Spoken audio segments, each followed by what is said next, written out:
আমরা সকলের প্রতি আদাব জানাচ্ছি, মুসলিম ভাইদের প্রতি আসসালামু আলাইকুম। আমরা আজকে এখানে একটা পূজা মণ্ডপ পরিদর্শন করতে এসেছি একটা দুঃসংবাদের ভিত্তিতে। আমরা এসেছি, শুনেছি যে এখানে যেভাবেই হোক মণ্ডপের জন্য নির্ধারিত যে প্রতিমা করা হয়েছিল সেটা ভেঙে পড়েছে। তবে আমাদের জন্য দুঃখজনক হলো একটা সংবাদ রটানো হয়েছে যে কেউ না কেউ এটা ভেঙেছে। আমরা ইতিমধ্যে এখানে এসে সত্যটা জানতে পেরেছি যে তারা এখানে পুরানো অবকাঠামোতে তৈরি করার কারণে এটা ভেঙে পড়েছিল। ইতিমধ্যে স্থানীয় কয়েকজন এই ব্যাপারে সরাসরি বিবৃতিও দিয়েছে।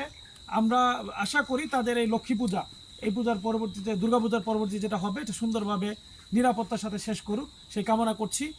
একই সাথে আমরা বাংলাদেশ জামাত ইসলামীর পক্ষ থেকে জানাতে চাই, জামাত ইসলামী আলহামদুলিল্লাহ বাংলাদেশকে শান্তিপূর্ণ দেখতে চায়, মিলেমিশে সম্প্রীতির সাথে পারস্পরিক সৌহার্দ্য নিয়ে বাংলাদেশকে পরিচালনা করতে চাই।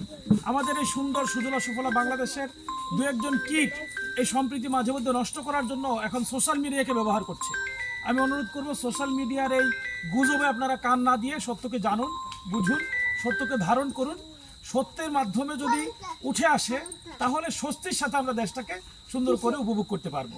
বাংলাদেশ জামাত ইসলামী কাপাসিয়া উপজেলার উদ্যোগে ইতিমধ্যেই আজকেই তরগা ইউনিয়নের 5টা পূজা মণ্ডপ আমরা পরিদর্শন করেছি। তাদের সাথে নিরাপত্তা, সামাজিকভাবে সম্প্রীতি এগুলো বজায় রাখার জন্য মতবিনিময় সভা করেছি।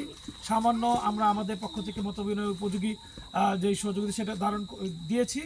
আশা করি আমরা কাপাসিয়ায় যে কয়েকটি পূজা মণ্ডপ রয়েছে সকলের কাছে আমরা দলগতভাবে, ব্যক্তিগতভাবে আমি অথবা যে কোনো প্রতিনিধির মাধ্যমে আমরা পৌঁছাবো।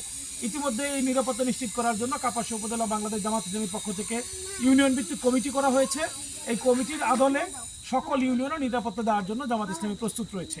সর্বশেষ উপজেলায় যে শারদীয় দুর্গাপূজা উপলক্ষে যে নিরাপত্তা বৈঠক হয়েছে সেখানে জামাত ইসলামীর পক্ষ থেকে আমাদের সম্মানিত শাফাউল হক ভাই উপস্থিত থেকে এ ব্যাপারে আশ্বস্ত করেছেন এবং কার্যকরী পরিকল্পনা তাদেরকে জানানো হয়েছে।